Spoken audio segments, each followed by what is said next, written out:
आप देख रहे हैं न्यूज़ वन इंडिया। मैं हूं आपके साथ पंकज यादव। क्या योगी को संघ ने अपना अभयदान दे दिया है? ऐसा इसलिए क्योंकि हार पर मंथन के बीच अब आरएसएस योगी के साथ खड़ा दिख रहा है और एक बार फिर से सक्रिय तौर पर संघ बीजेपी के साथ यूपी में काम करने के तैयार है। और इसी कड़ी में 3 अहम बैठकें भी होने जा रही। पहली बैठक बीजेपी कोर कमेटी की होगी, दूसरी बैठक आरएसएस कोर कमेटी की होगी और तीसरी जो आखिरी बैठक है वो आरएसएस और बीजेपी कोर कमेटी की होगी। सूत्रों की माने तो आरएसएस की नजर में योगी की छवि सबसे बेहतर है और संघ का मानना है कि हिंदुत्व के एजेंडे को आगे बढ़ाने में योगी की अहम भूमिका है। योगी सिर्फ यूपी नहीं बल्कि पूरे देश में हिंदुत्व के पोस्टर व्यापक अगर बात करें तो इस दौरान पोस्टर बॉय बन चुके हैं। ऐसे में आरएसएस इस बात पर मंथन करेगा कि आखिर 2024 के चुनाव में हिंदुत्व का चेहरा क्यों नहीं चला। वैसे भी अगर बात करें तो योगी आदित्यनाथ को अपने प्रभाव वाले गोरखपुर मंडल में बम्पर जीत हासिल हुई है, जबकि बड़े बड़े नेता अपना बूथ तक नहीं बचा पाए हैं। ऐसे में योगी का इस दौरान ओवरऑल प्रदर्शन अभी भी सबसे बेहतर है। सवाल उठता है कि क्या तमाम बयानबाजी और कयासों के बीच योगी की ताकत की अगर बात करें तो और भी ज्यादा बढ़ने वाली है, क्योंकि जिस तरीके से आरएसएस का साथ मुख्यमंत्री योगी आदित्यनाथ को मिल रहा है और लगातार हिंदुत्व की बात करें तो योगी आदित्यनाथ का चेहरा आइकॉन इस दौरान बन चुका है। तो क्या सीएम योगी का अब कद और भी ज्यादा बढ़ने वाला है या उनकी ताकत और भी ज्यादा बढ़ने वाली है? क्योंकि एक तरफ जहां पर बीजेपी कोर कमेटी की बैठक है और दूसरी जो बैठक है वो आरएसएस की, जबकि तीसरी और अंतिम बैठक की अगर बात करें तो यह अंतिम बैठक बीजेपी और आरएसएस के बीच में होगी। और साथ ही भारतीय जनता पार्टी की उत्तर प्रदेश की इकाई में अगर कलह के दावों की बात की जाए तो राष्ट्रीय स्वयंसेवक संघ भी एक्शन में है और इस दौरान भारतीय जनता पार्टी और आरएसएस की एक अहम बैठक भी होनी है। और इसी बैठक में आपको यह भी बता दें कि राष्ट्रीय स्वयंसेवक के सह कार्यवाहक अरुण कुमार भी बैठक में मौजूद रहेंगे और बैठक में सरकार और संगठन के सभी आला अधिकारी भी मौजूद रहेंगे। सरकार और संगठन में समन्वय और यूपी के जमीनी हालात को लेकर भी इस बैठक में खास करके चर्चा होगी, क्योंकि उपचुनाव भी है और ऐसे में साख की जो है वो दांव पर लगी हुई है। दूसरी तरफ समाजवादी पार्टी और कांग्रेस एक साथ चुनाव लड़ सकते हैं, ये भी कयास है। ऐसे में बीजेपी के लिए कहीं लोकसभा चुनाव जैसी स्थिति ना बन जाए और शायद इसी को देखते हुए आरएसएस अब बीजेपी का साथ देने के लिए उत्तर प्रदेश की कमान संभालती भी नजर आ रही है।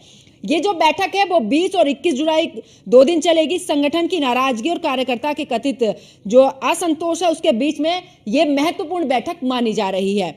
इसके अलावा सीएम योगी से लेकर डिप्टी सीएम यानी कि केशव प्रसाद मौर्य, प्रदेश अध्यक्ष भूपेंद्र चौधरी तक सभी इस बैठक की तैयारी में लग गए हैं और इन्हीं तैयारी के चलते डिप्टी सीएम केशव प्रसाद मौर्य का प्रयागराज का दौरा भी इस दौरान टाल दिया गया है। यानी कि अभी जिस तरीके से हमने देखी थी बीते दिन बैठक जब हुई थी तो दोनों ही डिप्टी सीएम उस बैठक में मौजूद नहीं थे जिस समय पर मुख्यमंत्री योगी आदित्यनाथ ने बैठक की। लेकिन अब जो बैठक होगी, इस बैठक की अगर बात करें तो यूपी में सरकार और संगठन से जुड़े कई चेहरे जो हैं वो लखनऊ में मौजूद रहेंगे और इसमें सीएम योगी आदित्यनाथ, दोनों डिप्टी सीएम यानी कि डिप्टी सीएम केशव प्रसाद मौर्य और ब्रजेश पाठक, बीजेपी के इस दौरान अध्यक्ष भूपेंद्र चौधरी, संगठन महामंत्री धर्मपाल भी इसमें शामिल। और इसी के साथ में आपको बता दें कि राष्ट्रीय स्वयंसेवक संघ के सह सरकार्यवाहक अरुण कुमार भी बैठक में मौजूद रहेंगे, मोहन भागवत भी। तो यानी कि कुल मिलाकर बात की जाए तो यहां पर एक अलग ही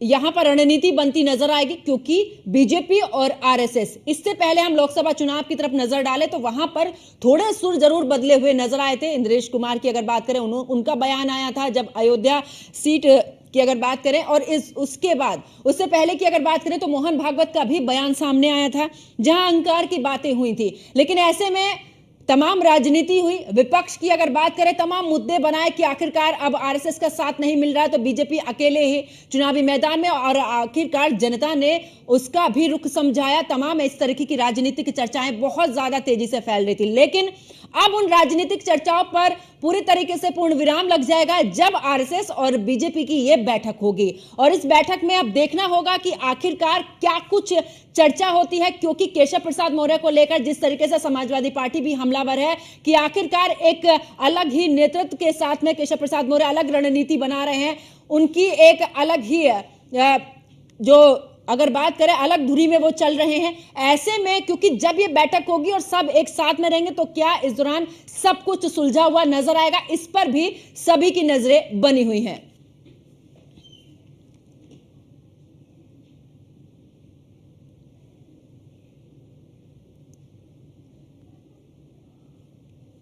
तो हमारे साथ में हमारे सहयोगी मनीष मिश्रा हमारे साथ में जुड़ चुके हैं। मनीष, अगर बात करें, क्योंकि तमाम कयास लगाए जा रहे थे, जब आरएसएस की और बीजेपी की बात आ रही थी, विपक्ष ने भी इसको बड़ी ही प्रमुखता से मुद्दा उठाया कि देखिए आखिरकार दोनों के बीच में कोई भी समन्वय नहीं बन रहा। लेकिन अब जब बैठक की बात हुई है, क्योंकि उत्तर प्रदेश में 10 सीटों पर उपचुनाव होना है, ऐसे में संघ भी अब बीजेपी का साथ देने के लिए पूरे तरीके से मैदान में नजर आ रहा है। और जो भी खबरें आ रही हैं, चाहे केशव प्रसाद मौर्य को लेकर बात कर ले, इन सभी उस बैठक में मौजूद रहेंगे। क्या लगता है इस बार किस रणनीति के तहत में यह बैठक?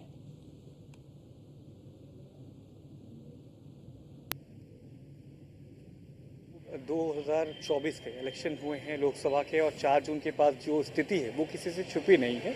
अंदरूनी अंदर कला अति उत्साह आत्मविश्वास से जो चुनाव लड़ा गया, जिसका खामियाजा सबने देखा कि किस तरीके से 34 सीट पे सिमट गई भारतीय जनता पार्टी, उसको लेके अब एक बार फिर से हमने देखा था चुनाव के बाद समीक्षा का दौर शुरू हुआ, जिसमें संघ ने अपनी समीक्षा की थी, भारतीय जनता पार्टी के संगठन ने अपनी समीक्षा की थी और सरकार ने अपनी समीक्षा की थी। और लगातार इसको समीक्षा के बाद जो रिजल्ट आया वो भी रिपोर्ट कार्ड पूरा जो आला कमान है दिल्ली में, उस तरह जो लोग हैं उन तक पहुंचा दिया गया था। पर उसके बाद लगातार कहीं ना कहीं, चाहे वो केशव प्रसाद मौर्य हो, कार्य समिति में उनके जो बयान आए थे, चाहे वो संगठन को बड़ा कहना सरकार से और कार्यकर्ताओं का दुख मेरा दुख और कार्यकर्ताओं का सम्मान सबसे सर्वोपरि है, ऐसे बयानों से कहीं ना कहीं एक जरूर एक फिजा बनी है कि क्या बीजेपी में सब कुछ ठीक है, एक क्वेश्चन मार्क जरूर बना है। साथ ही साथ आपको बता दूं कि जिस तरीके से भारतीय जनता पार्टी के तमाम कई विधायक, पूर्व मंत्री, उन लोगों ने भी कार्यशैली पे, यहाँ के जो अधिकारी हैं उनके कार्यशैली पे सवाल उठाए, तो कहीं ना कहीं एक माहौल बनाने की कोशिश की थी। और संघ की मौजूदगी हमेशा से, अगर आप बताऊँ तो संगठन और सरकार के बीच में एक ब्रिज का काम करती है, एक समन्वय बनाने की कोशिश की थी। और एक बार फिर से माना जा रहा है जो इस समय उत्तर प्रदेश में एक कहीं ना कहीं कह सकते हैं कि उठापटक, या फिर कह सकते हैं कि समन्वय नहीं मिलता है, उस समन्वय को तैयार करने के लिए आगामी उपचुनाव के साथ साथ 2027 का रोड मैप तैयार करने के लिए एक बार फिर से संघ अगवानी करेगी। और ये बैठक 2 दिन चलेगी। और ऐसे में अगर बात मुख्यमंत्री योगी आदित्यनाथ की जाए तो रोल मॉडल के तौर पर, यानी कि हिंदुत्व के, ऐसे में क्या लगता है कि संघ पूरी तरीके से मुख्यमंत्री योगी आदित्यनाथ पर विश्वास की आखिरकार ये जो पहल है, यानी कि ये जो जिम्मेदारी है, वो मुख्यमंत्री योगी आदित्यनाथ से ज्यादा अच्छी कोई नहीं संभाल सकता है? क्या ये भी एक बड़ी वजह? देखिए, इसमें कोई दो राय नहीं कि हिंदुत्व के एक बड़े फायर ब्रांड नेता हैं मुख्यमंत्री योगी आदित्यनाथ। तो केवल उत्तर प्रदेश में, देश विदेशों में भी अगर कहीं पे फायर ब्रांड की बात आती है और प्रधानमंत्री नरेंद्र मोदी की बात अगर किसी बड़े चेहरे की सबसे ज़्यादा डिमांड होती है चुनाव के प्रचार के दौरान, तो वो है मुख्यमंत्री योगी आदित्यनाथ। जिस तरीके से उनका जो रोल मॉडल है, पहले हम बात करते थे गुजरात मॉडल की, पर अब जब से प्रधानमंत्री नरेंद्र मोदी के बाद, जब से मुख्यमंत्री योगी आदित्यनाथ ने उत्तर प्रदेश की कमान संभाली 2017 के बाद, तो कहीं ना कहीं उसमें जो रोल मॉडल है वो यूपी मॉडल की प्रशंसा और तारीफ हर जगह होती रहती है। हर जगह उनको माना जाता है कि उनकी जो कार्यशैली है उसको अपनाया जाए। पर कहीं ना कहीं क्योंकि खुद मुख्यमंत्री ने ये बात स्वीकारी थी कि हमारे जो कार्यकर्ता थे वो अति उत्साहित हो गए थे, अति उत्साह में थे, 400 का जो नारा था, और जो एक सोशल मीडिया का जो रोल रहता है वो शायद सही से हम लोग उसको कर नहीं पाए। और जो नैरेटिव सेट किया गया संविधान बदलने का और पीजीए का, उसमें कहीं ना कहीं जो हमारी टीम थी वो पिछड़ती रह गई और कार्यकर्ताओं का जो मनोबल था वो भी टूटता हुआ चला गया। उसको लेके अब किस तरह की रणनीति बनाई जाए, इसमें जरूरी बात है। और मुख्यमंत्री योगी आदित्यनाथ की मुझे नहीं लगता कि कहीं से उनकी छवि को लेके या उनके जो बिल्कुल। मनीष, मैं वापस लौटूंगी और बीजेपी से हमारे साथ में शमसी आजाद और मुन्ना खान कांग्रेस से हमारे साथ में जुड़े हैं। शमसी आजाद जी, आपके पास आते हुए, आखिरकार जिस तरीके से केशव प्रसाद मौर्य को लेकर विपक्ष भी हमलावर रहा और उनका कहना था कि अलग नेतृत्व चल रहा है, अलग रणनीति बन रही है, बीजेपी की अगर बात करें तो अंदर खेमे में जिस तरीके की हलचल है, तो क्या उस हलचल को अब आरएसएस दूर करेगा और इसी को लेकर यह बैठक? नमस्कार आपको और आपके चैनल के सभी दर्शकों को और हमारे भाइयों को जो चर्चा में भाग ले रहे हैं। देखिए, भारतीय जनता पार्टी का 2024 का जो परफॉर्मेंस था उत्तर प्रदेश में वो खराब रहा। इसी वजह से लगातार उत्तर प्रदेश में आपने देखा होगा कि जीत भले ही हल्के मन से मनाई गई, लेकिन हार पर मंथन, विचार विमर्श, राय सभा बैठक लगातार चल रही, जिससे ये हो रहा है कि आने वाले जो उपचुनाव हैं, जिसपे 10 सीटों पर भारतीय जनता पार्टी को चुनाव लड़ना है, विधानसभा की 10 सीटें, उस पर भारतीय जनता पार्टी ये चाहती है कि यहीं से जीत का रास्ता प्रशस्त किया जाए, यहीं से जीत के रास्ते की खोज की जाए, ताकि 2027 का जो लक्ष्य है तीसरी बार योगी सरकार लाने का, उसमें कहीं से भी कोई कमी न रह जाए। और इसमें साथ देने के लिए हमारी तरफ पूरी तरीके से, जिस तरह से हमेशा आरएसएस रही है, राष्ट्रीय श्रमिक संघ जो है, स्वयं सेवक संघ, वो इस बार भी जो है भारतीय जनता पार्टी में जो कमजोरियां हैं, भारतीय जनता पार्टी को मजबूत करने का काम, भारतीय जनता पार्टी को जागृत करने का काम, भारतीय जनता कार्यकर्ताओं के, भारतीय जनता पार्टी के कार्यकर्ताओं में नई संचार, नई ऊर्जा पैदा करने का काम एक बार फिर से आरएसएस ने अपने हाथ में लिया है। और वो चाहता है कि जिसका विपक्ष लगातार फायदा उठाता आ रहा है, तो अब कम से कम जो अपना भारतीय जनता पार्टी के जो नेता हैं, जो कहीं ना कहीं गलत बयानी से काम ले रहे हैं, जिसकी वजह से सबसे ज्यादा नुकसान जो है वो कार्यकर्ताओं को उठाना पड़ रहा है, कि उनकी समझ में नहीं आ रहा है कि हम किसके साथ जाए, हमको किस तरीके से भारतीय जनता पार्टी को मजबूत करना है। क्योंकि परिवार में अगर कहीं से कला होती है तो कहीं ना कहीं उसका असर सदस्यों पर जरूर पड़ता है। तो इसीलिए इसको जो बहुत गंभीरता से लिया गया है।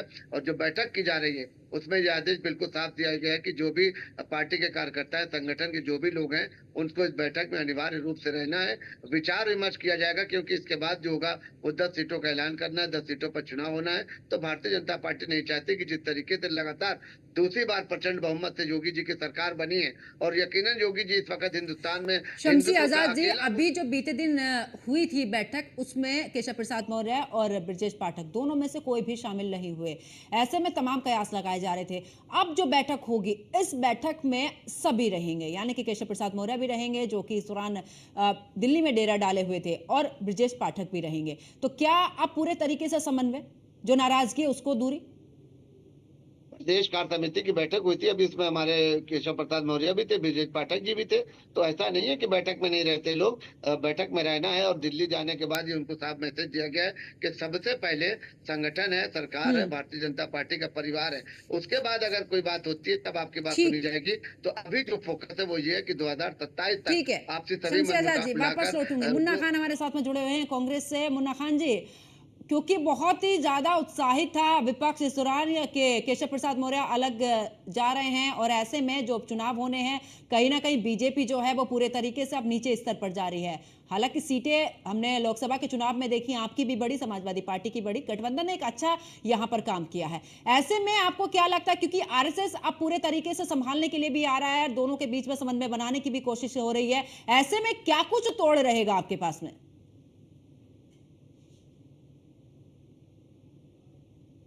ये भारतीय जनता पार्टी के अंदरूनी कलह का नतीजा है जो बयान आ रहे हैं। ये जो कई 10 साल से लगातार जो बयान दबे हुए थे, जो लोगों के दिलों में पीड़ा थी, दर्द थी, वो कहीं न कहीं मैं समझता हूँ बाहर दिख रहा है।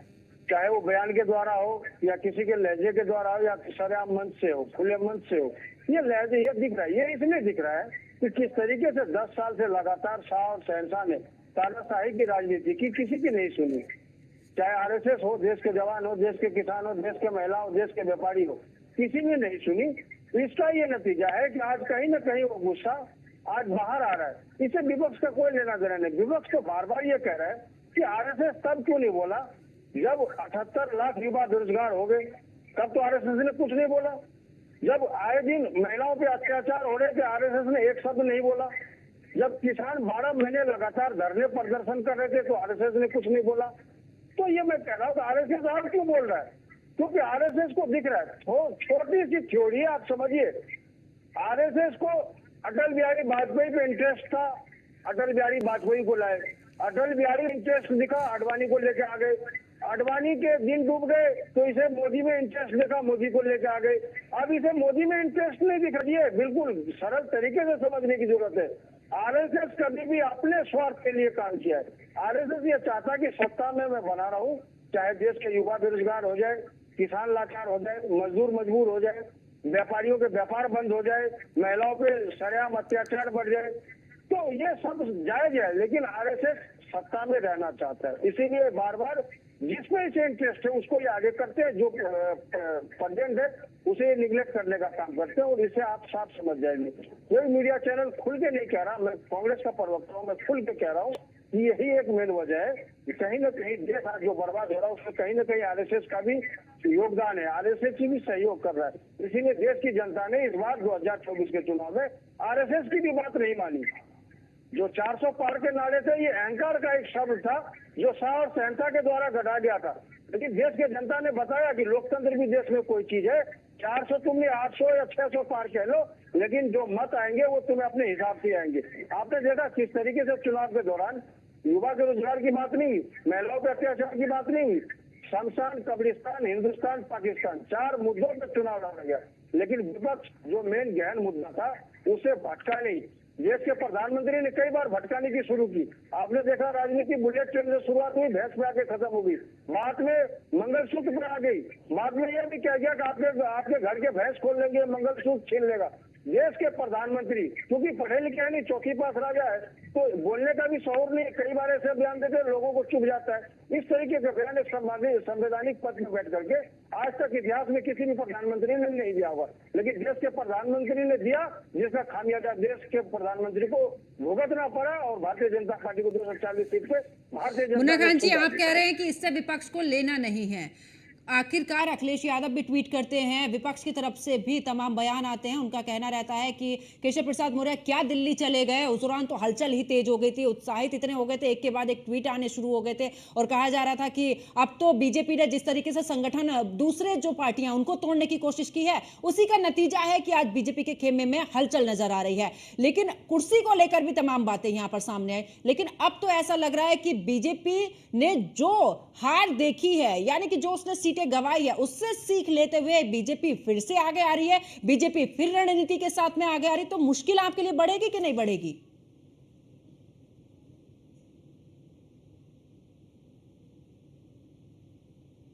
टिड्डी नहीं लगता, कहीं ना कहीं कोई कारण से टिड्डी तो लगा है लखनऊ में जो दिल्ली बुलाया गया।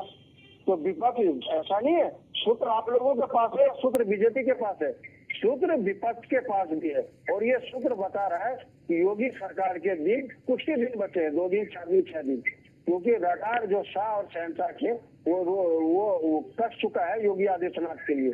ये नहीं चाहता कि कोई भी आदमी मेरे सामने कोई सर उठा करके रह सके या कोई मेरे मर्जी के बगैर मुख्यमंत्री रह करके अपना चला सके बगैर मेरे हुक्म दे।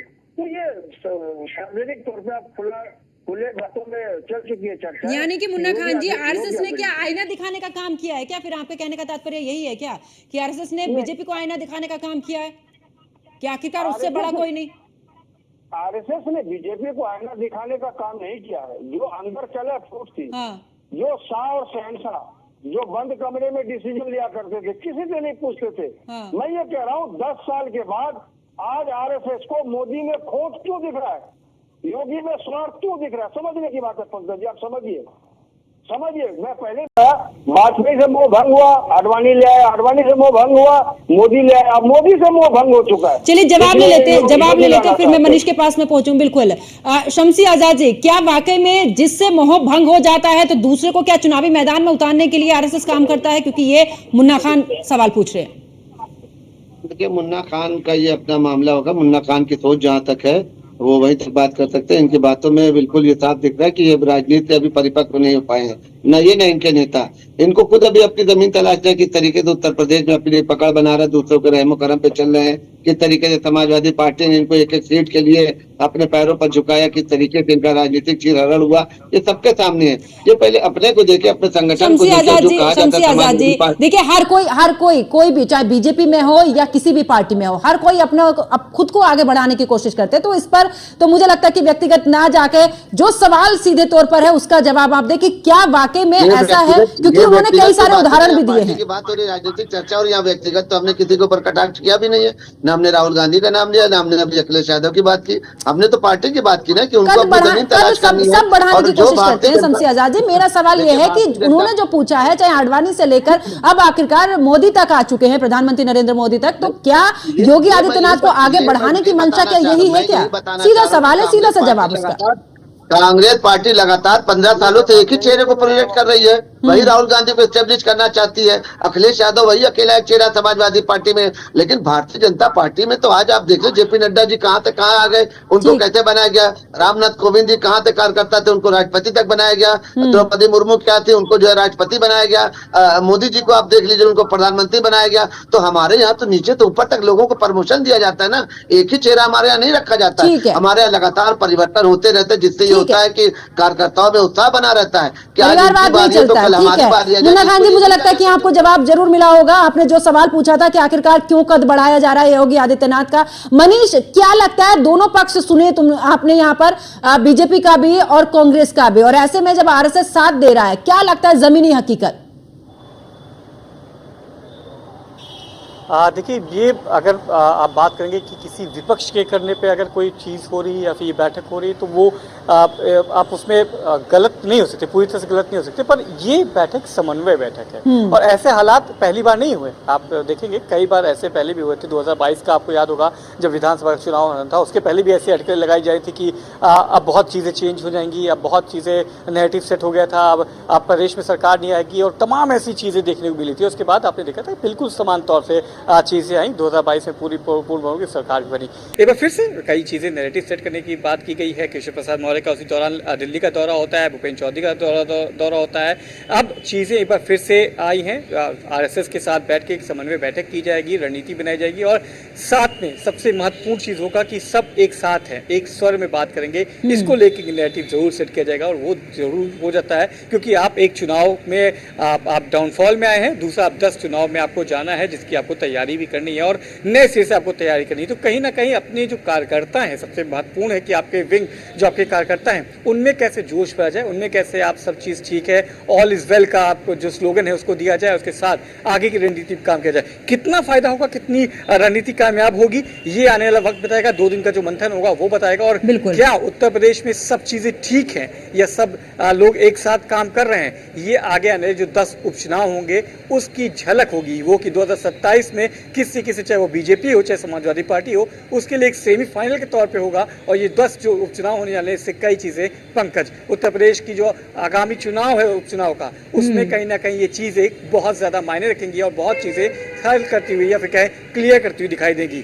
अभी न उत्तर प्रदेश में अगर आप बात करेंगे बीजेपी के या समाजवादी पार्टी के, कांग्रेस, क्योंकि कांग्रेस समाजवादी पार्टी के दम पे है, उनके साथ उभरती नजर आ रही है, 2 से 3 सीटें पा सकती है। पर बीजेपी के जहां अपनी 10 सीटों जीतने की कवायद होगी, वहीं समाजवादी पार्टी के लिए, पंकज, 5 सीटें जो उनकी थी उनको बचाने भी एक बड़ी चुनौती होगी। उपचुनाव में रिकॉर्ड अच्छा नहीं रहा है समाजवादी पार्टी का। आप देखना होगा क्या जैसे लोकसभा में चमत्कार किया है, पीडीए का फॉर्मूला काम किया है, क्या उपचुनाव में अगर सफलता पाते हैं तो निश्चित तौर से 27 में बीजेपी की राह आसान नहीं होगी। अगर उपचुनाव जीती है बीजेपी, बिल्कुल। मनीष, समय कम होने के चलते मुझे चर्चा को यहीं पर रोकना पड़ेगा। आप सभी मेरे साथ में जुड़े, आप सभी का बहुत बहुत शुक्रिया। तो देखिए, अब आरएसएस और बीजेपी के बीच में समन्वय बैठक होगी और इस बैठक में देखना होगा कि आखिरकार जिस तरीके से अभी कुछ दिन पहले केंद्र तक उत्तर प्रदेश की जो राजनीति है बीजेपी की वो पहुंची थी और ऐसे में तमाम खबरें भी निकलकर सामने आ रही थी। केशव प्रसाद मौर्य ने डेरा डाला हुआ था दिल्ली के अंदर और तमाम तरीके के आरोप भी जो थे वो विपक्ष की तरफ से लगाए जा रहे थे। लेकिन ऐसे में क्या मुख्यमंत्री योगी आदित्यनाथ पर आरएसएस का जो विश्वास है वो कायम है और इसी वजह से